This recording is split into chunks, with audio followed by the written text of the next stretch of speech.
नमस्कार। आज सुनिए मुंशी प्रेमचंद की लिखी कहानी दो बहनें। दोनों बहनें 2 साल के बाद एक तीसरे नातेदार के घर मिलीं और खूब रो धोकर खुश हुईं तो बड़ी बहन रूप कुमारी ने देखा कि छोटी बहन राम दुलारी सिर से पांव तक गहनों से लदी हुई है। कुछ उसका रंग खुल गया है, स्वभाव में कुछ गरिमा आ गई है और बातचीत करने में ज्यादा चतुर हो गई है। कीमती बनारसी साड़ी और बेलदार उन्नावी मखमल के जंपर ने उसके रूप को और भी चमका दिया। वही राम दुलारी लड़कपन में सिर के बाल खोले फूहड़ सी इधर उधर खेला करती थी। अंतिम बार रूप कुमारी ने उसे उसके विवाह में देखा था 2 साल पहले। तब भी उसकी शक्ल सूरत में कुछ ज्यादा अंतर न हुआ था। लंबी तो हो गई थी मगर थी उतनी ही दुबली, उतनी ही फूहड़, उतनी ही मंद बुद्धि, जरा जरा सी बात पर रूठने वाली। मगर आज तो कुछ हालत ही और थी, जैसे कली खिल गई हो और यह रूप इसने छिपा कहां रखा था। नहीं, आंखों को धोखा हो रहा है। यह रूप नहीं केवल आंखों को लुभाने की शक्ति है। रेशम और मखमल और सोने के बल पर वह रूपरेखा थोड़े ही बदल जाएगी, फिर भी आंखों में समाई जाती है। 50 स्त्रियां जमा हैं मगर यह आकर्षण, यह जादू और किसी में नहीं। कहीं आईना मिलता तो वह जरा अपनी सूरत भी देखती। घर से चलते समय उसने आईना देखा था। अपने रूप को चमकाने के लिए जितना सान चढ़ा सकती थी उससे कुछ अधिक ही चढ़ाया था। लेकिन अब वह सूरत जैसे स्मृति से मिट गई है। उसकी धुंधली सी परछाई भर हृदय पट पर है। उसे फिर से देखने के लिए वह बेकरार हो रही है। वह अब तुलनात्मक दृष्टि से देखेगी। राम दुलारी में यह आकर्षण कहां से आया, इस रहस्य का पता लगाएगी। यूं उसके पास मेकअप की सामग्रियों के साथ छोटा सा आईना भी है, लेकिन भीड़-भाड़ में वह आईना देखने या बनाव सिंगार की आदी नहीं है। ये औरतें दिल में न जाने क्या समझें, मगर यहां कोई आईना तो होगा ही। ड्राइंग रूम में जरूर ही होगा। वह उठकर ड्राइंग रूम में गई और कद्दे आदम शीशे में अपनी सूरत देखी। वहां इस वक्त और कोई न था। मर्द बाहर सहन में थे, औरतें गाने बजाने में लगी हुई थीं। उसने आलोचनात्मक दृष्टि से एक एक अंग को, अंगों के एक एक विन्यास को देखा। उसका अंग विन्यास, उसकी मुखछवि निष्कलंक है, मगर वह ताजगी, वह मादकता, वह माधुर्य नहीं है। हां, नहीं है। वह अपने को धोखे में नहीं डाल सकती। कारण क्या है? यही कि राम दुलारी आज खिली है, उसे खिले जमाना हो गया। लेकिन इस ख्याल से उसका चित्त शांत नहीं होता। वह राम दुलारी से हेठी बनकर नहीं रह सकती। ये पुरुष भी कितने गावदी होते हैं, किसी में भी सच्चे सौंदर्य की परख नहीं। इन्हें तो जवानी और चंचलता और हाव भाव चाहिए। आंखें रखकर भी अंधे बनते हैं। भला इन बातों का आपसे क्या संबंध? ये तो उम्र के तमाशे हैं। असली रूप तो वह है जो समय की परवाह न करे। उसके कपड़ों में राम दुलारी को खड़ा कर दो, फिर देखो ये सारा जादू कहां उड़ जाता है। चुड़ैल सी नजर आए, मगर इन अंधों को कौन समझाए। मगर राम दुलारी के घर वाले तो इतने संपन्न न थे। विवाह में जो जोड़े और गहने आए थे वे तो बहुत ही निराशाजनक थे। खुशहाली का दूसरा कोई सामान भी न था। इसके ससुर एक रियासत के मुख्ताराम थे और दूल्हा कॉलेज में पढ़ता था। इस 2 साल में कहां से यह खून बरस गया, कौन जाने। गहने कहीं से मांग लाई हो, कपड़े भी मांगे हो सकते हैं। कुछ औरतों को अपनी हैसियत बढ़ाकर दिखाने की लत होती है, तो वह स्वांग राम दुलारी को मुबारक रहे। मैं जैसी हूं वैसी अच्छी हूं। प्रदर्शन का यह रोग कितना बढ़ता जाता है। घर में रोटियों का ठिकाना नहीं है। मर्द 25-30 रुपये पर कलम घिस रहा है, लेकिन देवी जी घर से निकलेंगी तो इस तरह बंठन कर मानो कहीं की राजकुमारी है। बिसातियों के और दर्जियों के तकाजे सहेंगी, बजाज के सामने हाथ जोड़ेंगी, शौहर की घुड़कियां खाएंगी, रोएंगी, रूठेंगी, मगर प्रदर्शन के उन्माद को नहीं रोकती। घर वाले भी सोचते होंगे कितनी छिछोरी तबीयत है इसकी। मगर यहां तो देवी जी ने बेहयाई पर कमर बांध ली है। कोई कितना ही हंसे, बेहिया की बला दूर। उन्हें तो बस यही धुन सवार है कि जिधर से निकल जाएं उधर लोग हृदय पर हाथ रखकर रह जाएं। राम दुलारी ने जरूर किसी से गहने और जेवर मांग लिए। बेशर्म जो है। उसके चेहरे पर आत्मसम्मान की लाली दौड़ गई। न सही उसके पास जेवर और कपड़े। उसे किसी के सामने लज्जित तो नहीं होना पड़ता, किसी से मुंह तो नहीं चुराना पड़ता। 1-1 लाख के तो उसके 2 लड़के हैं। भगवान उन्हें चिरायु करे, वह इसी में खुश है। खुद अच्छा पहन लेने और अच्छा खा लेने से जीवन का उद्देश्य नहीं पूरा हो जाता। उसके घर वाले गरीब हैं, पर उनकी इज्जत तो है। किसी का गला तो नहीं दबाते, किसी का शाप तो नहीं लेते। इस तरह अपने मन को ढाढ़स देकर वह फिर बरामदे में आई तो रामदुलारी ने जैसे उसे दया की आंखों से देखकर कहा, जीजाजी की कुछ तरक्की वरक्की हुई कि नहीं बहन, या अभी तक वही 72 रुपये पर कलम घिस रहे हैं। रूप कुमारी की देह में आग सी लग गई। ऑफो रे दिमाग, मानो इसका पति लाठ ही तो है, अकड़ कर बोली। तरक्की क्यों नहीं हुई? अब 100 के ग्रेड में है। आजकल यह भी गनीमत है, नहीं अच्छे अच्छे एमएड पासों को देखती हूं कि कोई टके को नहीं पूछता। तेरा शौहर तो अब बीजेड़ में होगा। रामदुलारी ने नाक सिकोड़ कर कहा, उन्होंने तो पढ़न ना छोड़ दिया बहन, पढ़कर औकात खराब करना था और क्या। एक कंपनी के एजेंट हो गए हैं, अब 250 रुपये माहवार पाते हैं, कमीशन ऊपर से। 5 रुपये रोज सफर खर्च के भी मिलते हैं। ये समझ लो कि 500 का औसत पड़ जाता है। 150 माहवार तो उनका निज खर्च है बहन। ऊंचे ओहदे के लिए अच्छी हैसियत भी तो चाहिए। 350 बेदाग घर दे देते हैं, उसमें से 100 रुपये मुझे मिलते हैं। 250 में घर का खर्च खुशफैली से चल जाता है। एमहेड पास करके क्या करते? रूप कुमारी इस कथन को शेख चिल्ली की दास्तान से ज्यादा महत्व नहीं देना चाहती, मगर रामदुलारी के लहजे में इतनी विश्वासोत्पादकता है कि वह अपनी निम्न चेतना में उससे प्रभावित हो रही है और उसके मुख पर पराजय की खिन्नता साफ झलक रही है। मगर यदि उसे बिल्कुल पागल नहीं हो जाना है तो इस ज्वाला को हृदय से निकाल देना पड़ेगा। जिरह करके अपने मन को विश्वास दिलाना पड़ेगा कि इसके काव्य में 1/4 से ज्यादा सत्य नहीं है। 1/4 तक वह सह सकती है, इससे ज्यादा उससे न सहा जाएगा। इसके साथ ही उसके दिल में धड़कन भी है कि कहीं यह कथा सत्य निकली तो वह रामदुलारी को कैसे मुंह दिखाएगी। उसे भय है कि कहीं उसकी आंखों से आंसू न निकल पड़े। कहां 75 और कहां 500। इतनी बड़ी रकम आत्मा की हत्या करके भी क्यों न मिले, फिर भी रूप कुमारी के लिए असह्य है। आत्मा का मूल्य अधिक से अधिक 100 रुपये हो सकता है, 500 किसी हालत में भी नहीं। उसने परिहास के भाव से पूछा, जब एजेंटी में इतना वेतन और भत्ता मिलता है तो ये सारे कॉलेज बंद क्यों नहीं हो जाते? हजारों लड़के क्यों अपनी जिंदगी खराब करते हैं? रामदुलारी बहन के खिसियानेपन का आनंद उठाती हुई बोली, बहन तुम यहां भूल कर रही हो। एमहेड तो सभी पास हो सकते हैं, मगर एजेंटी बिरले ही किसी को आती है। यह तो ईश्वर की देन है। कोई जिंदगी भर पढ़ता रहे, मगर यह जरूरी नहीं कि वह अच्छा एजेंट भी हो जाए।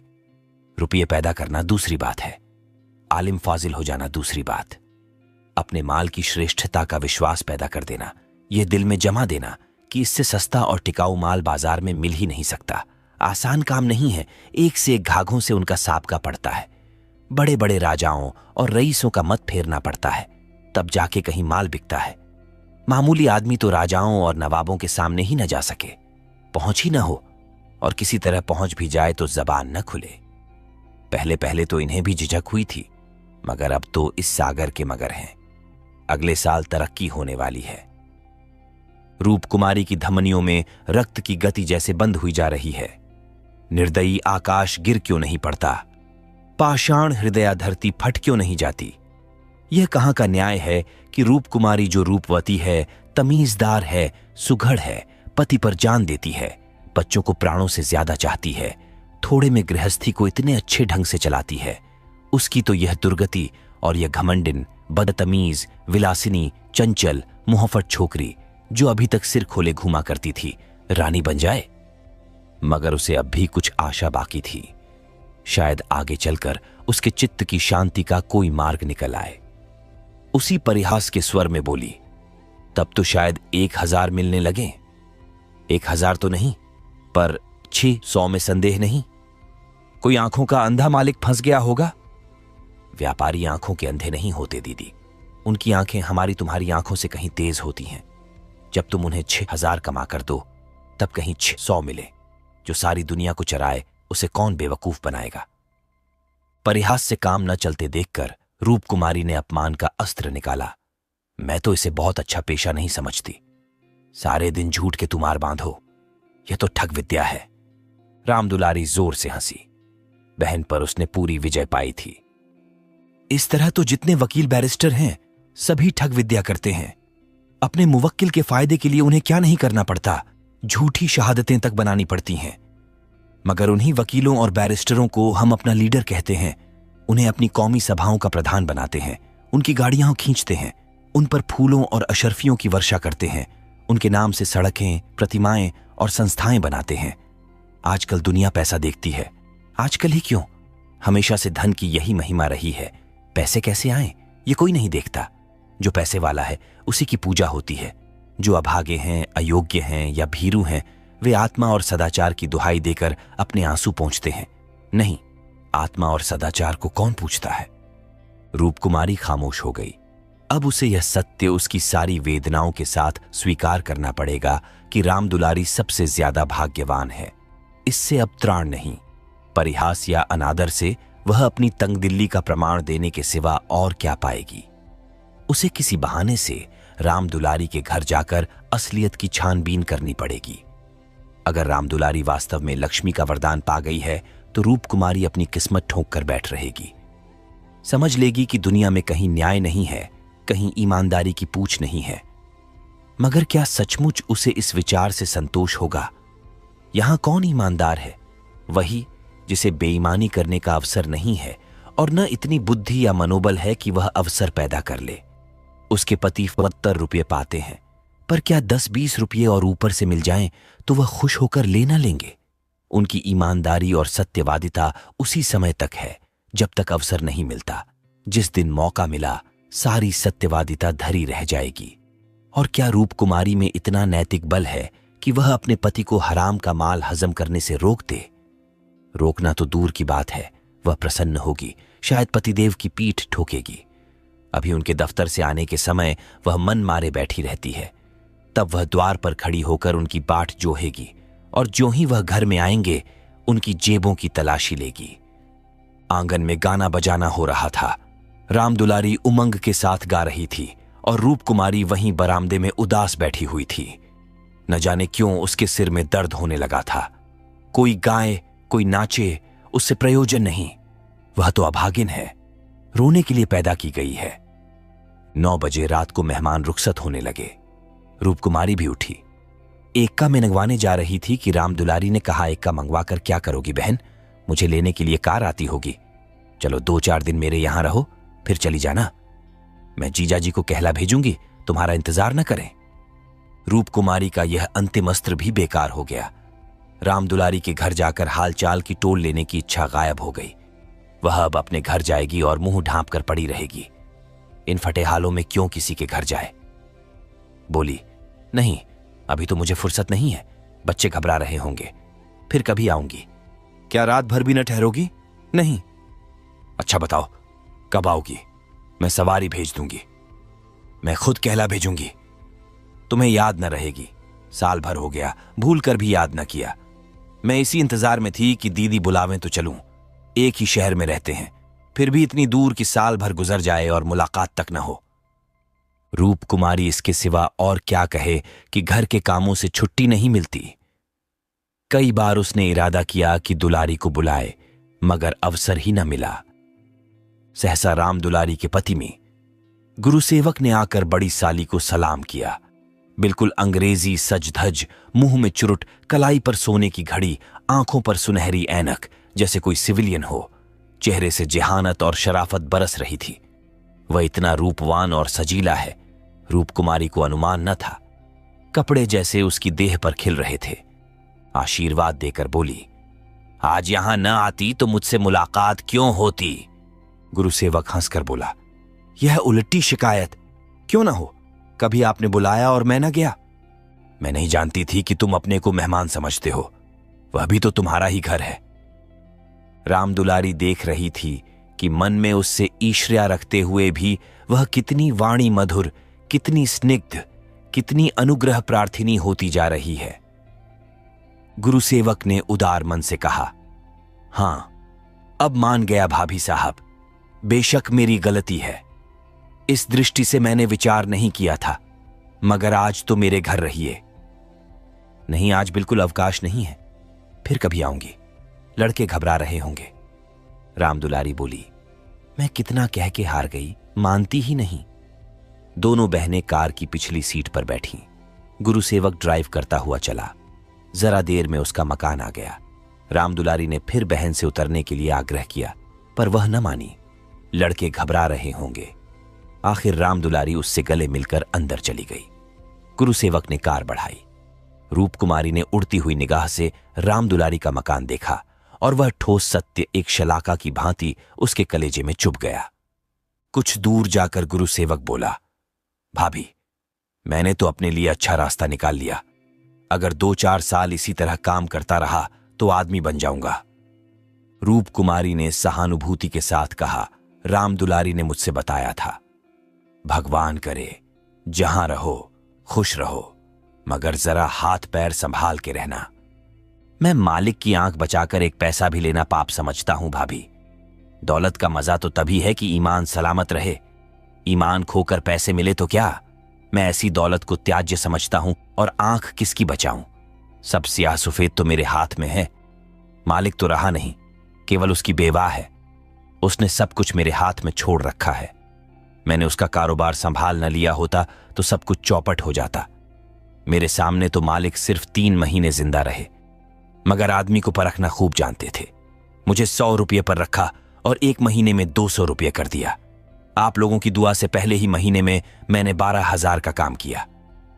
क्या काम करना पड़ता है? रूप कुमारी ने बिना किसी उद्देश्य के पूछा। वही मशीनों की एजेंटी, तरह तरह की मशीनें मंगाना और बेचना, ठंडा जवाब था। रूप कुमारी का मनहूस घर आ गया। द्वार पर एक लालटेन टिमटिमा रही थी। उसके पति उमानाथ द्वार पर टहल रहे थे, मगर रूप कुमारी ने गुरुसेवक से उतरने के लिए आग्रह नहीं किया। एक बार शिष्टाचार के नाते कहा, जरूर, पर जोर नहीं दिया, और उमानाथ तो गुरुसेवक से मुखातिब भी न हुए। रूप कुमारी को वह घर अब कब्रिस्तान सा लग रहा था, जैसे फूटा हुआ भाग्य हो। न कहीं फर्श, न फर्नीचर, न गमले। 2-4 टूटी टाटी तिपाइयां, एक लंगड़ी मेज, 4-5 पुरानी पुरानी खाटें, यही उस घर की बिसात थी। आज सुबह तक रूप कुमारी इसी घर में खुश थी, लेकिन अब यह घर उसे कांटे खा रहा है। लड़के अम्मा अम्मा करके दौड़े, मगर उसने दोनों को झिड़क दिया। उसके सिर में दर्द है, वह किसी से न बोलेगी, कोई उसे न छेड़े। अभी घर में खाना नहीं पका। पकाता कौन? लड़कों ने तो दूध पी लिया है, किंतु उमानाथ ने कुछ नहीं खाया। इसी इंतजार में थे कि रूप कुमारी आए तो पकाए, पर रूप कुमारी के सिर में दर्द है, मजबूर होकर बाजार से पूरियां लानी पड़ेंगी। रूप कुमारी ने तिरस्कार के स्वर में कहा, तुम अब तक मेरा इंतजार क्यों करते रहे? मैंने तो खाना पकाने की नौकरी नहीं लिखाई है, और जो रात को वहीं रह जाती। आखिर तुम कोई महाराजिन क्यों नहीं रख लेते? क्या जिंदगी भर मुझी को पीसते रहोगे? उमानाथ ने उसकी तरफ आहत विस्मय की आंखों से देखा। उसके बिगड़ने का कोई कारण उनकी समझ में न आया। रूप कुमारी से उन्होंने हमेशा निरापद सहयोग पाया है, निरापद ही नहीं, सहानुभूतिपूर्ण भी। उन्होंने कई बार उससे महाराजिन रख लेने का प्रस्ताव खुद किया था, पर उसने बराबर यही जवाब दिया कि आखिर में बैठे बैठे क्या करूंगी? 4-5 रुपये का खर्च बढ़ाने से क्या फायदा? ये पैसे तो बच्चों के मक्खन में खर्च होते हैं। और आज वह इतनी निर्ममता से उलाहना दे रही है जैसे गुस्से में भरी हो। अपनी सफाई देते हुए बोले, महाराजिन रखने के लिए तो मैंने खुद तुमसे कई बार कहा, तो लाकर रख क्यों न दिया? मैं उसे निकाल देती तो कहते। हां, यह गलती हुई। तुमने कभी सच्चे दिल से नहीं कहा।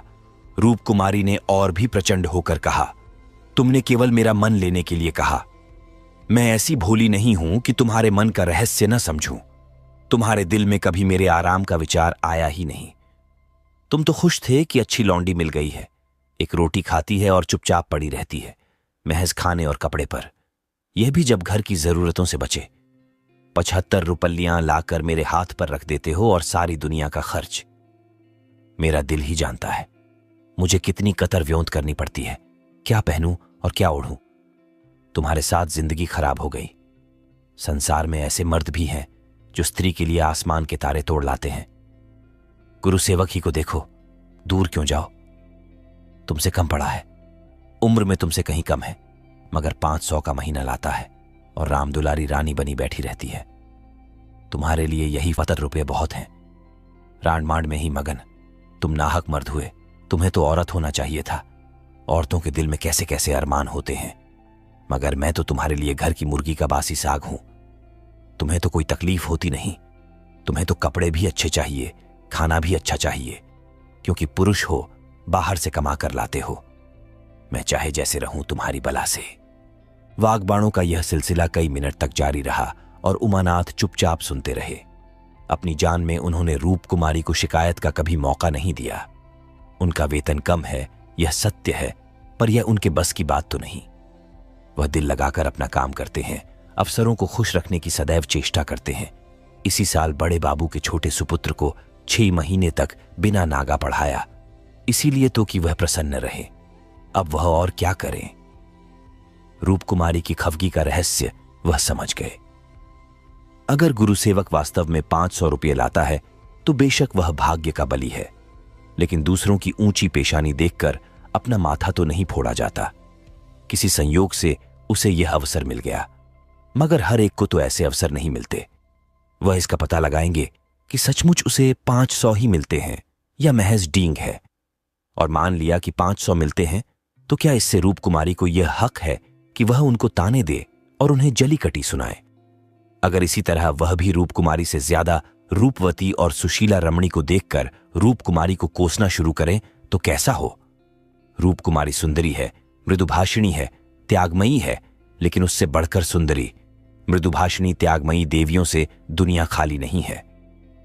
तो क्या इस कारण वह रूप कुमारी का अनादर करें?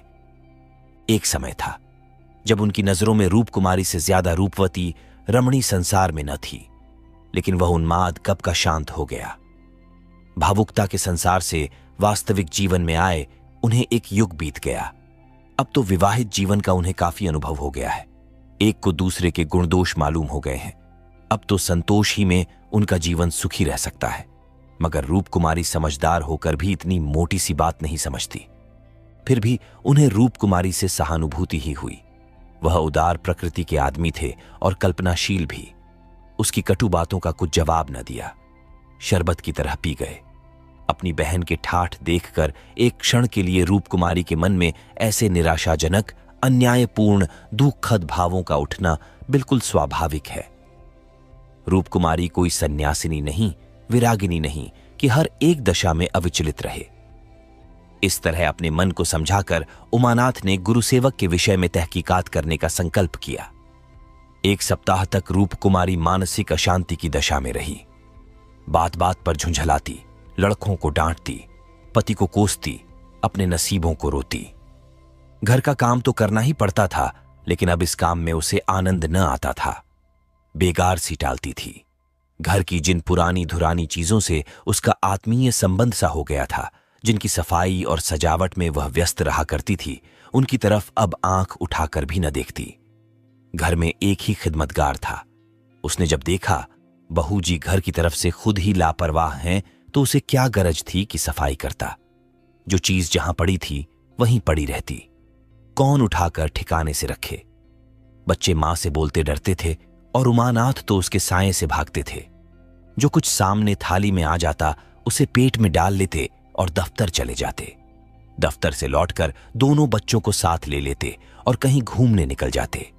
रूप कुमारी से कुछ कहना बारूद में दिया सलाई लगाना था। हां, उनकी यह तहकीकात जारी थी। एक दिन उमानाथ दफ्तर से लौटे तो उनके साथ गुरुसेवक भी थे। रूप कुमारी ने आज कई दिनों के बाद परिस्थिति से सहयोग कर लिया था और इस वक्त झाड़न लिए कुर्सियां और तिपाइयां साफ कर रही थी कि गुरुसेवक ने अंदर पहुंचकर सलाम किया। रूप कुमारी दिल में कट गई। उमानाथ पर ऐसा क्रोध आया कि उसका मुंह नोच ले। इन्हें लाकर यहां क्यों खड़ा कर दिया? न कहना न सुनना, बस बुला लाए। उसे इस दशा में देखकर गुरुसेवक दिल में क्या कहता होगा? मगर इन्हें अक्ल आई ही कब थी? वह अपना पर्दा ढांकती फिरती है और आप उसे खोलते फिरते हैं। जरा भी लज्जा नहीं, जैसे बेहयाई का बाना पहन लिया है। बस उसका अपमान करते हैं। न जाने उसने उनका क्या बिगाड़ा है। आशीर्वाद देकर कुशल समाचार पूछा और कुर्सी रख दी। गुरुसेवक ने बैठते हुए कहा, आज भाई साहब ने मेरी दावत की है। मैं उनकी दावत पर तो न आता, लेकिन जब उन्होंने कहा तुम्हारी भाभी का कड़ा तकाजा है, तब मुझे समय निकालना पड़ा था। रूप कुमारी ने बात बनाई। घर का कलह छिपाना पड़ा। तुमसे उस दिन कुछ बातचीत न हो पाई। जी लगा हुआ था। गुरुसेवक ने कमरे के चारों तरफ नजर दौड़ाकर कहा, इस पिंजड़े में तो आप लोगों को बड़ी तकलीफ होती होगी। रूप कुमारी को झांत हुआ, यह युवक कितना सुरुचिहीन, कितना अरसिक है। दूसरों के मनोभावों का आदर करना जैसे जानता ही नहीं। इसे इतनी सी बात भी नहीं मालूम कि दुनिया में सभी भाग्यशाली नहीं होते। लाखों में एक ही कहीं भाग्यवान निकलता है, और उसे भाग्यवान ही क्यों कहा जाए। जहां बहुतों को दाना न मयस्सर हो, वहां थोड़े से आदमियों के भोग विलास में कौन सा सौभाग्य। जहां बहुत से आदमी भूखों मर रहे हों, वहां 2-4 आदमी मोहन भोग उड़ाएं तो ये उनकी बेहयाई और हृदयहीनता है, सौभाग्य कभी नहीं। कुछ चिढ़कर बोली, पिंजड़े में कटघरे में रहने से अच्छा है। पिंजड़े में निरीह पक्षी रहते हैं, कटघरा तो घातक जंतुओं का ही निवास स्थान है। गुरुसेवक शायद ये संकेत न समझ सका, बोला, मेरा तो इस घर में दम घुट जाए। मैं आपके लिए अपने घर के पास ही एक मकान ठीक करा दूंगा, खूब लंबा चौड़ा। आपसे कुछ किराया न लिया जाएगा। मकान हमारी मालकिन का है, मैं भी उसी के एक मकान में रहता हूं। सैकड़ों मकान हैं उनके पास, सैकड़ों। सब मेरे अख्तियार में है। जिसे जो मकान चाहूं दे दूं, मेरे अख्तियार में है। किराया लूं या न लूं, मैं आपके लिए सबसे अच्छा मकान ठीक करूंगा। मैं आपका बहुत अदब करता हूं। रूप कुमारी समझ गई, महाशय इस वक्त नशे में हैं, अभी यूं बहक रहे हैं। अब उसने गौर से देखा तो उनकी आंखें सिकुड़ गई थीं, गाल कुछ फूल गए थे, जबान भी लड़खड़ाने लगी थी। एक जवान, खूबसूरत शरीफ चेहरा कुछ ऐसा शेखीबाज और निर्लज्ज हो गया कि उसे देखकर घृणा होती थी। उसने एक क्षण बाद फिर बहकना शुरू किया। मैं आपका बहुत अदब करता हूं, जी हां। आप मेरी बड़ी भाभी हैं, आपके लिए मेरी जान हाजिर है। आपके लिए एक मकान नहीं, 100 मकान तैयार हैं। मैं मिसेज लोहिया का मुख्तार हूं। सब कुछ मेरे हाथ में है, सब कुछ। मैं जो कुछ कहता हूं वह आंखें बंद करके मंजूर कर लेती हैं। मुझे अपना बेटा समझती हैं। मैं उसकी सारी जायदाद का मालिक हूं। मिह लोहिया ने मुझे 20 रुपये पर रखा, 20 रुपये पर। वह बड़ा मालदार था, मगर किसी को नहीं मालूम।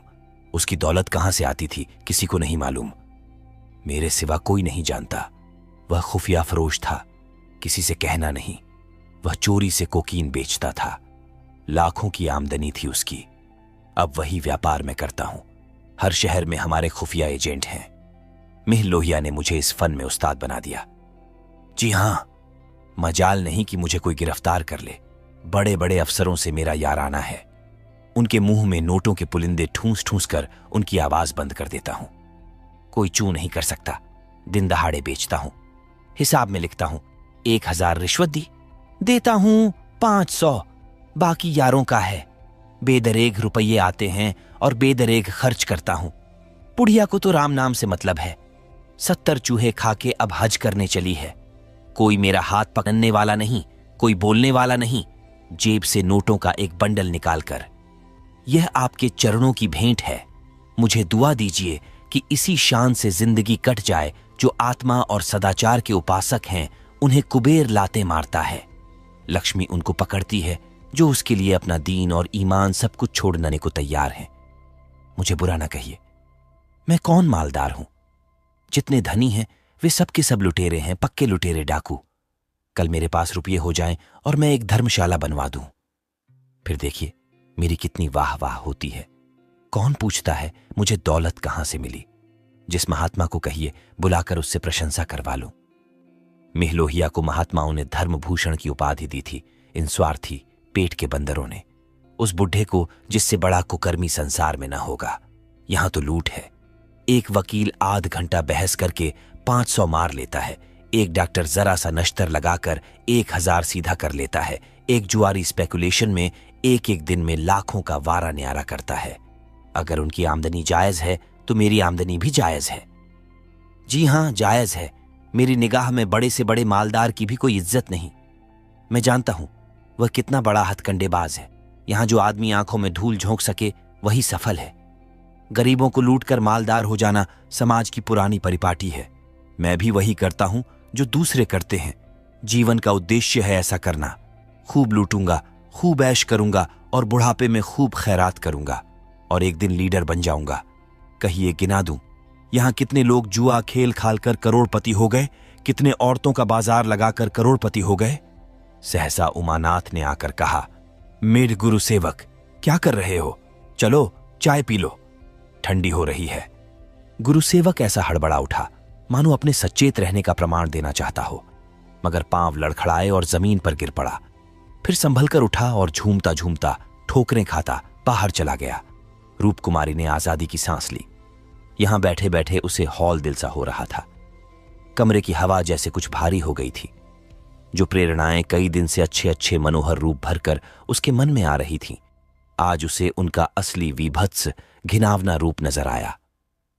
जिस त्याग, सादगी और साधुता के वातावरण में अब तक उसकी जिंदगी गुजरी थी, उसमें इस तरह के दांव पेंच, छल कपट और पतित स्वार्थ का घुसना बिल्कुल ऐसा ही था जैसे किसी बाग में सांडों का एक झुंड घुस आए। इन दामों वह दुनिया की सारी दौलत और सारा ऐश खरीदने को भी तैयार न हो सकती थी। नहीं, अब राम दुलारी के भाग्य से अपने भाग्य का बदला न करेगी। वह अपने हाल में खुश है। राम दुलारी पर उसे दया आई, जो भोग विलास की धुन और अमीर कहलाने के मोह में अपनी आत्मा का सर्वनाश कर रही है। मगर वह बेचारी भी क्या करे, और गुरु सेवक का भी क्या दोष है। जिस समाज में दौलत पूजती है, जहां मनुष्य का मोल उसके बैंक अकाउंट और टीम टाम से आंका जाता है, जहां पग पग पर प्रलोभनों का जाल बिछा हुआ है और समाज की कुव्यवस्था आदमी में ईर्ष्या, द्वेष, अपहरण और नीचता के भावों को उकसाती और उभारती रहती है, गुरु सेवक और राम दुलारी उस जाल में फंस जाएं, उस प्रवाह में बह जाएं तो कोई अचरज नहीं। उसी वक्त उमानाथ ने आकर कहा, गुरुसेवक यहां बैठा बैठा क्या बहक रहा था? मैंने तो उसे विदा कर दिया। जी डरता था कहीं पुलिस उसके पीछे न लगी हो, नहीं तो मैं भी गेहूं के साथ घुन की तरह पिस जाऊं। रामकुमारी ने क्षमा प्रार्थी नेत्रों से उन्हें देखकर जवाब दिया। वही अपनी खुफिया फरोशी की डींग मार रहा था। मुझे भी मिसेज लोहिया से मिलने को कह गया। जी नहीं, आप अपनी क्लर्की किए जाइए, इसी में हमारा कल्याण है। मगर क्लर्की में वह ऐश कहां? क्यों न साल भर की छुट्टी लेकर जरा उस दुनिया की भी सैर करूं। मुझे अब उस ऐश का मोह नहीं रहा। दिल से कहती हो? सच्चे दिल से। उमानाथ 1 मिनट तक चुप रहने के बाद फिर बोले, मैं आकर तुमसे यह वृत्तांत कहता तो तुम्हें विश्वास आता या नहीं? सच कहना। कभी नहीं। मैं तो कल्पना ही नहीं कर सकती कि अपने स्वार्थ के लिए कोई आदमी दुनिया को विष खिला सकता है। मुझे सारा हाल पुलिस के सब इंस्पेक्टर से मालूम हो गया था। मैंने उसे खूब शराब पिला दी थी कि नशे में बहकेगा जरूर और सब कुछ उगल देगा। ललचता तो तुम्हारा जी भी था। हां, ललचता तो था और अब भी ललच रहा है, मगर ऐश करने के लिए जिस हुनर की जरूरत है वह कहां से लाऊंगा? ईश्वर न करे वह हुनर तुम में आए। मुझे तो उस बेचारे पर तरस आती है। मालूम नहीं खैरियत से घर पहुंच गया या नहीं। उसकी कार थी, कोई चिंता नहीं। रूपकुमारी एक क्षण जमीन की तरफ ताकती रही, फिर बोली, तुम मुझे दुलारी के घर पहुंचा दो। अभी शायद मैं उसकी कुछ मदद कर सकूं। जिस बाग की वह सैर कर रही है उसके चारों ओर निशाचर घात लगाए बैठे हैं। शायद मैं उसे बचा सकूं। उमानाथ ने देखा उसकी छवि कितनी दयापुलकित हो उठी है। आप सुन रहे थे मुंशी प्रेमचंद की लिखी कहानी 2 बहनें।